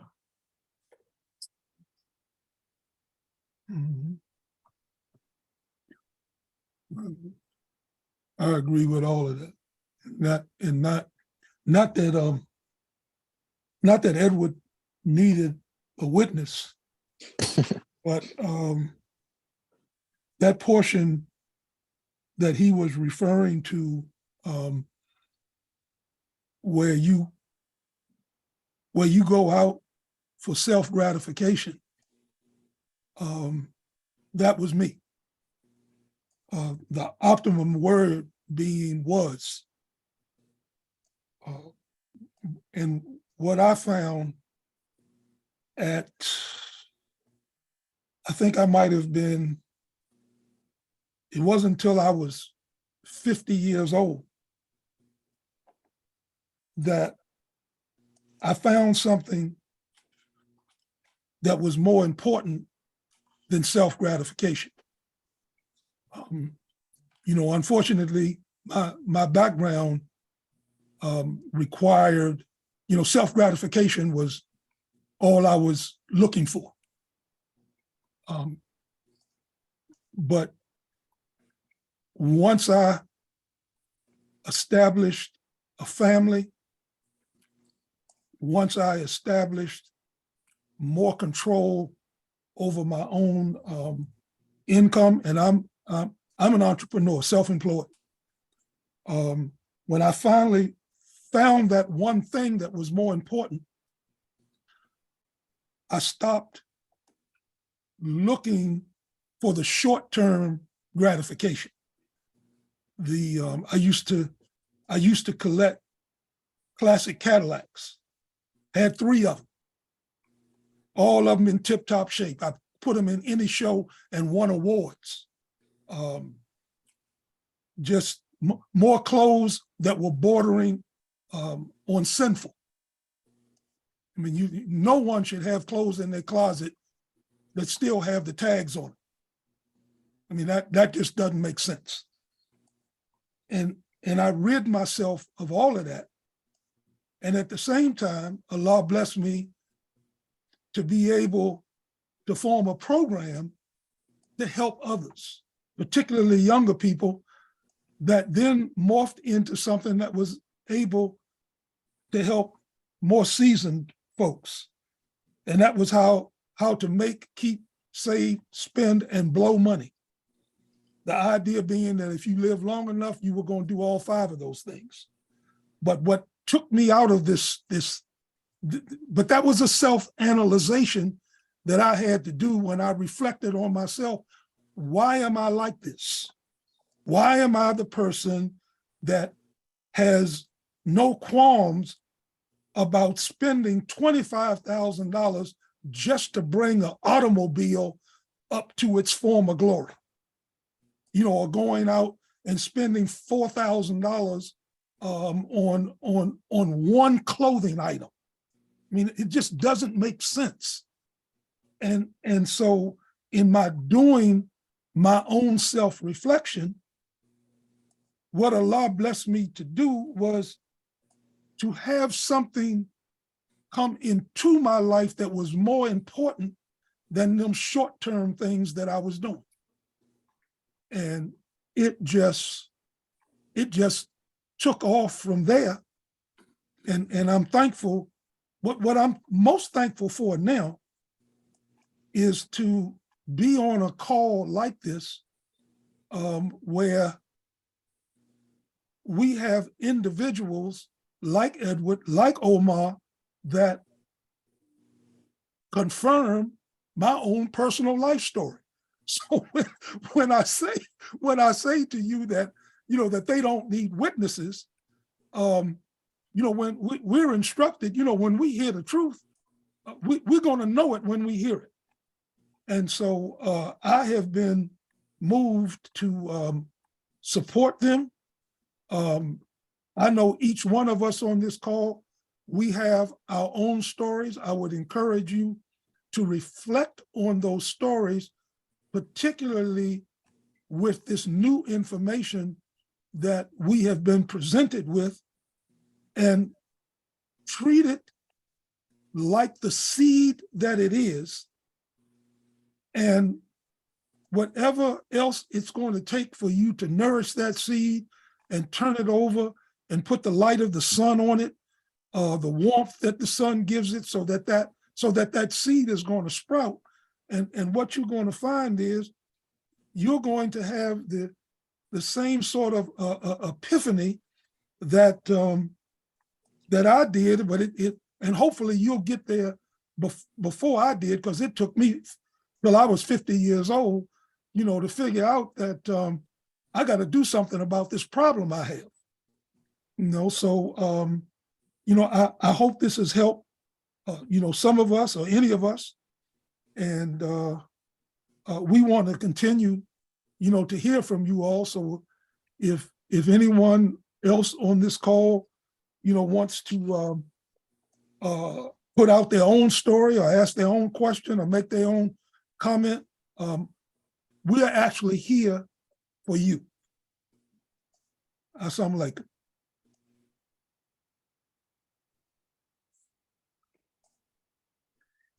Omar, I had a quick question for you. On the 50-30-20 plan, is there an automated tool for individuals to use to start incorporating that plan?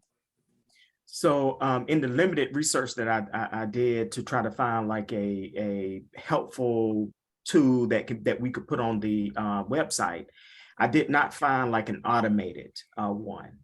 But I did create a worksheet that can help people to begin to think about the must-haves and the wants and the savings, right?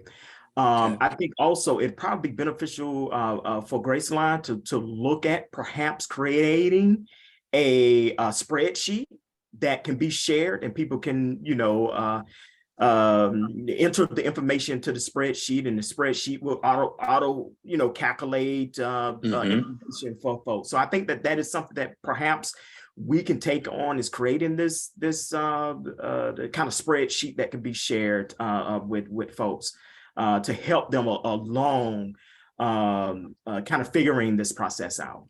Okay, yeah, that makes a lot of sense. I actually think Sister Amira is working on something along those lines, and we just have to make it an interactive worksheet that automatically updates as information is added. I think we can probably manage to do that. I think that would be helpful to a lot of people. To you guys that are still on the line, and just, you don't have to jump on and talk or anything like that, or just raise your hand or give it a thumbs up. How many of you would like to get information on investment opportunities that, let's say, that we have vetted, that investment opportunities that we've looked at, some of us have actually even invested in ourselves, that we think are sound? So I see Najib's hand is up. And Najib, is that an okay? You want investment information, or you have a question? Yes, that was agreeing with. That was, yes, Okay. I would like that. All right. Is Najib the only one? I mean, the rest of you guys got it all squared away? I think, Edward, to be honest with you, I think it'd be important for that kind of information to also to be shared on the website. To kind of direct people to that kind of information, what is available to them. Sometimes we just don't speak up for various reasons. But I think if the information is there, we can only put the information there for people to access. And then if they decide to access it, they can access it. Right. Yeah. And my thumb is up because my 22-year-old son just asked me about investing in stocks, maybe 48 hours ago. And my response to him was, I'm going to give you Edward's number and have him call you. So my thumb was up for him. Yeah. Well, hopefully we can help anybody and everybody, but you guys are still in line. I want you to understand something. None of us are investment professionals. None of us are. You know, some of us may have, you know, had a cup of coffee working in that field at some point in time.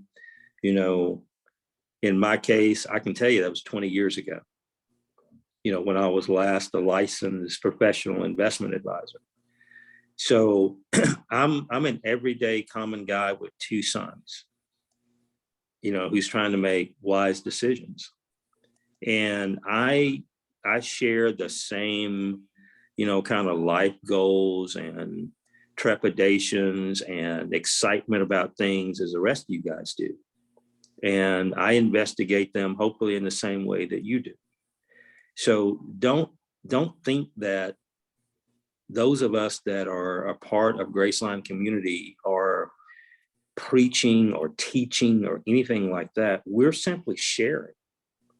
We're sharing information that we have come across, information that we've incorporated into, you know, our everyday life, information that we share with each other that we simply want to share with you guys.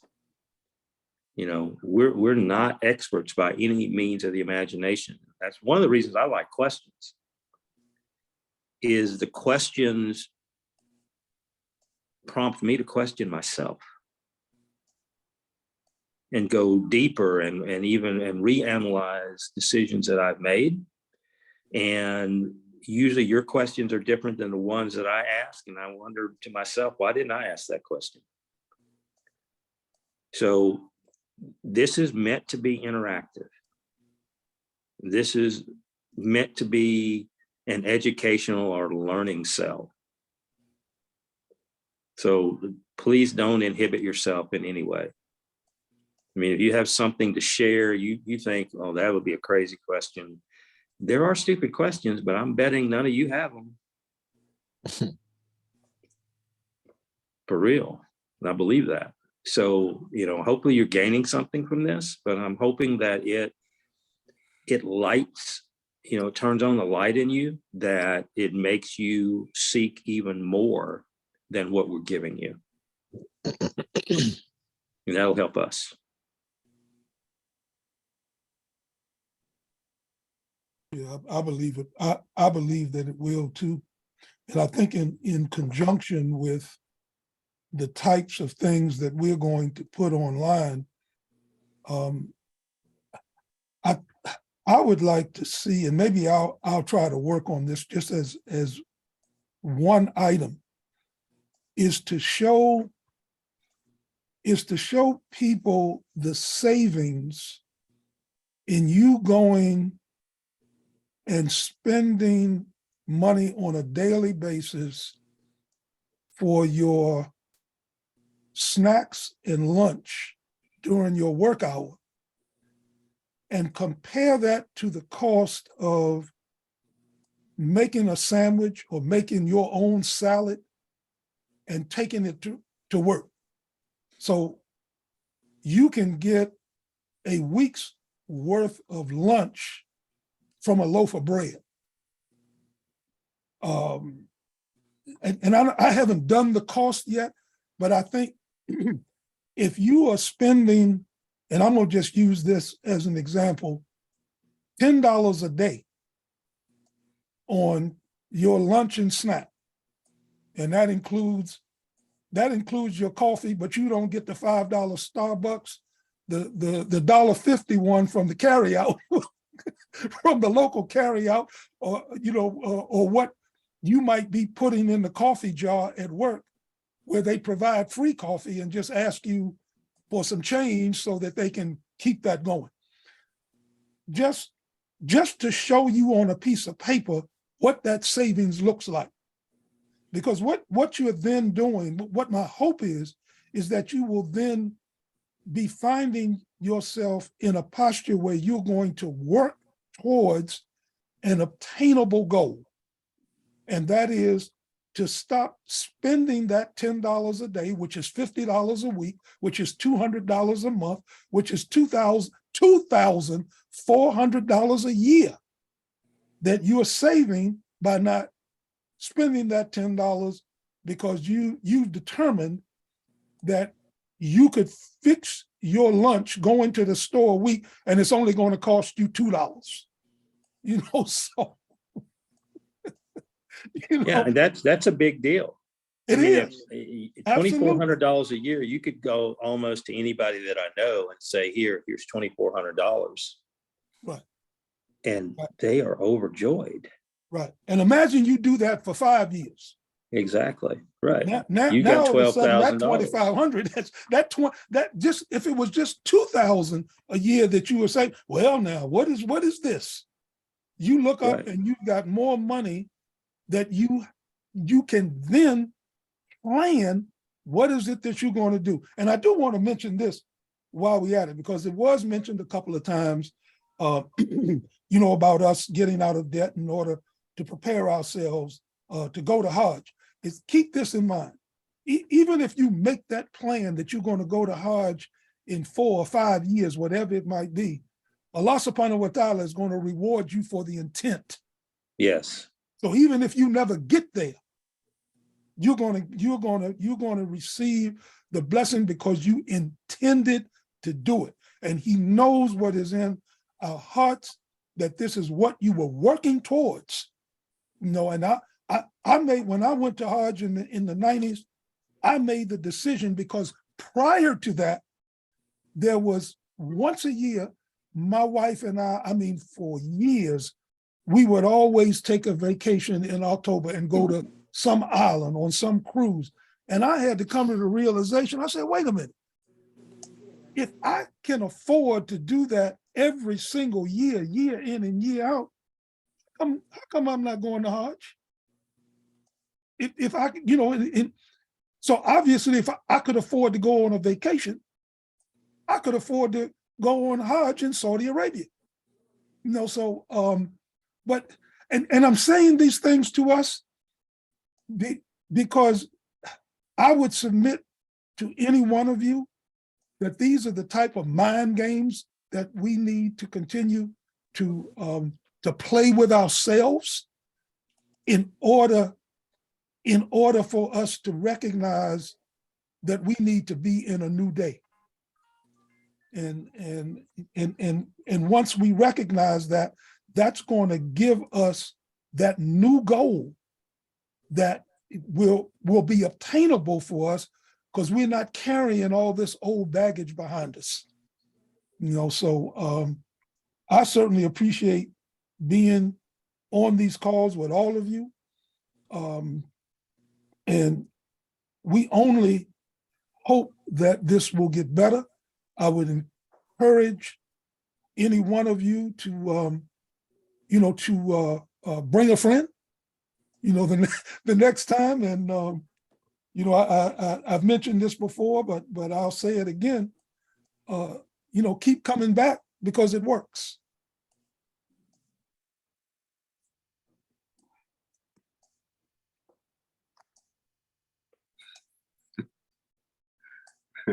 Vivi, who's that? Who's that? Huh? Oh, What do you want? Adam, I thought you were talking to me. He just put himself on mute. Okay. Well, guys, are there any more questions, comments?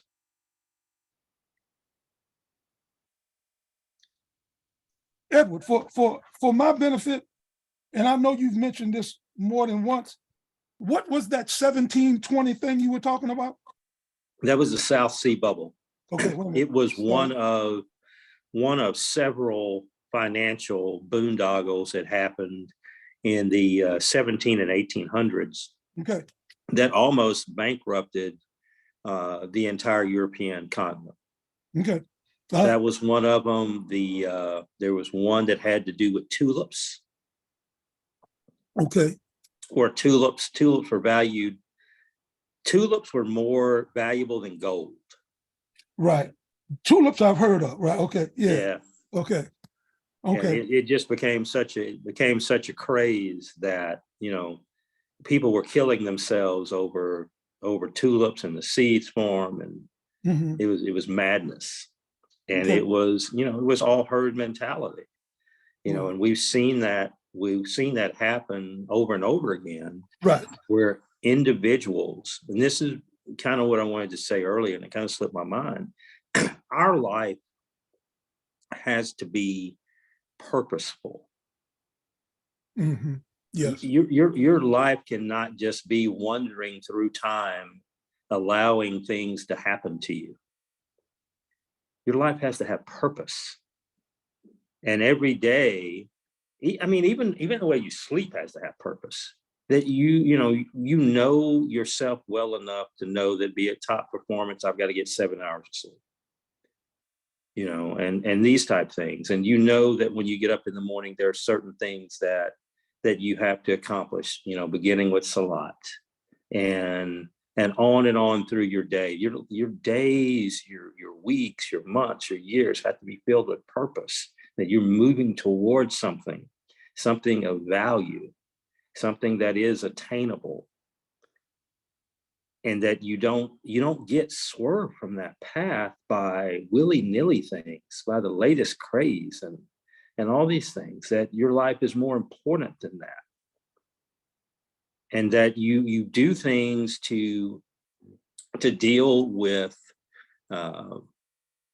losses, the trauma that comes from loss, the trauma that comes from not accomplishing a goal at a certain set time, disappointments in life and things like this, that you learn and put in place systems within yourself, whether those are support systems or, personal strength that you develop or whatever, to be able to deal with that.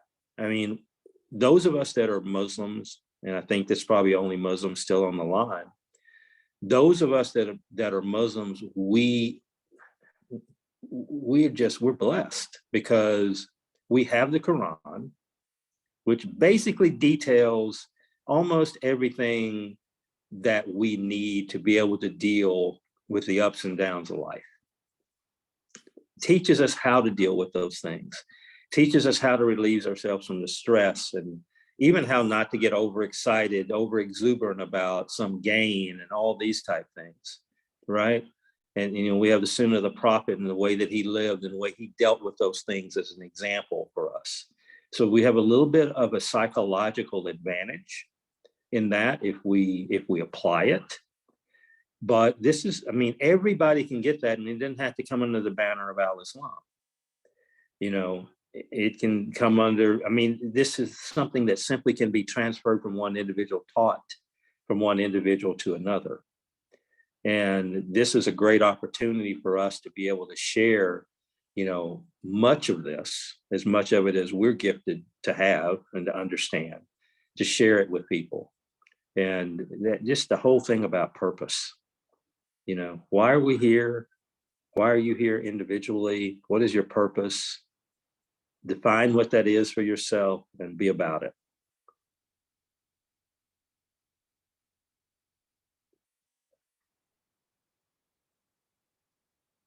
You're on mute, Imam Talib. no, I'm sorry, I'm just in agreement, with you in this process. And I would, I guess, the only change that I would make in what you just said is that everything we need is in Quran. We just need to know where to find it and then apply it to what it is that we've learned. it is, we have all of the examples, the best being Prophet Muhammad sallallahu alaihi wasallam, who has even instructed us that when there are no gray areas in al-Islam. Right. If when in doubt, leave it alone. I mean, that is clear. That is clear instruction for us. So whatever it is we don't find in Quran, somewhere we're going to find it in the Sunnah. Mhm. And if you get to that point where you search Quran, you've made du'as, your answer, although it may not come at a time that you wanted it to come, when it's intended for you, you are going to get it, and you're going to be thankful at the point that you receive it, even if it's not when you thought you should have gotten it. But there is opportunity for all of us that I think, if I had to sum up what Edward said, listen, and it wasn't Edward that said it, but some of you may remember the bass player for Sly and the Family Stone, Larry Graham. He had a very popular song that of 1 in a Million. And that's who each one of us are. We are 1 in a million. That Allah has created us for a purpose. We just need to find out what that purpose is. But one thing I can tell you, whatever that purpose is, it is not for you to just go tripping through life, just having a good time. Because that does not put you amongst the believers. That does not put you amongst the Muslim. And built into this existence that Allah has blessed us with is rewards. So, I mean, and I look at where we are right now, even in this conversation. I pray Allah that we're bringing something to the community, to those who are on the call, either in the past or in the future, that we are offering them something that is going to better not just their lives, but the lives of their family as well as their community. Ameen. So we have we have some good opportunities here that I want to see all of us continue to take advantage of. I asked for the information that I did because I'd like to consider myself a student of history, that in the context that even before Allah blessed me to come into this religion, I always believed that there was nothing new under the sun. So whatever this 1720 South Sea bubble was, I just want to look into it a little closer, because I'm almost sure to a certainty that wasn't the first time, and it won't be the last. That we're going to experience things like this. And I think already we mentioned the cryptocurrency as being one. And for me, I prefer more sound investments. And I will credit Edward to pointing me towards the I bonds, that I would still encourage anyone to look into, to not only to purchase, but do what was suggested earlier. I think Omar suggested it, or maybe Edward did, but do, if you do purchase a bond, also set up with the US Treasury where they can deduct a specific amount from your bank account every month. You know, particularly an amount that you are not going to miss, whatever it might be, and just leave it there and watch it grow, and it's going to come in handy for you when you need it, not if you need it, but when you need it. So I would encourage us again to to come back to these webinars. I would also encourage us, if there is a thought or a question that you may have, or a comment that you want to make, is to go to our website and put that comment or question into our contact page, and we will address it.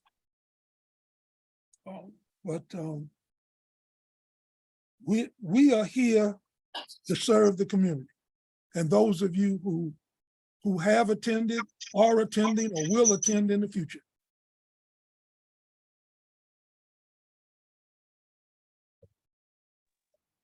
And I think we're at the end. I thank everyone for their participation today. If there's any other questions, now is the time. What is that the preachers used to say about forever hold your peace or something? In the end, I can't remember that exactly. Speak now or forever hold your peace. There it is. Yes, sir. Yes, sir. That's doing the, I think they do that during the wedding ceremony. Okay. If there's anybody here that objects to the union of these two people, speak now or forever hold your peace. Yes, sir. All right. Well, thank you all again for participating with us. And we look forward to having an opportunity to be with you on next Saturday. Thank you all. Assalamu alaikum, everybody. Walaikum assalam. Salam.